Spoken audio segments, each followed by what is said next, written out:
这么热的天儿，就不给宝宝盖这么厚了。嘿，这开着空调给宝贝儿多睡一觉没事啊？咦，这开着空调怎么给宝就盖这么点啊？着凉怎么办呀？有点闷，但是还能接受啊。谁给孩子包这么严实？我是孙子咋办着？突然换上宝贝儿，这有点小冷呀这。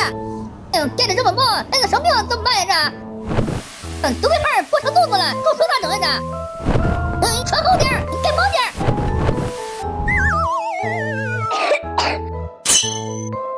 这孩子体温高盖薄被，体温低盖厚被不就行了吗？你们俩这一会儿厚一会儿薄的，这孩子不是更容易感冒呀这？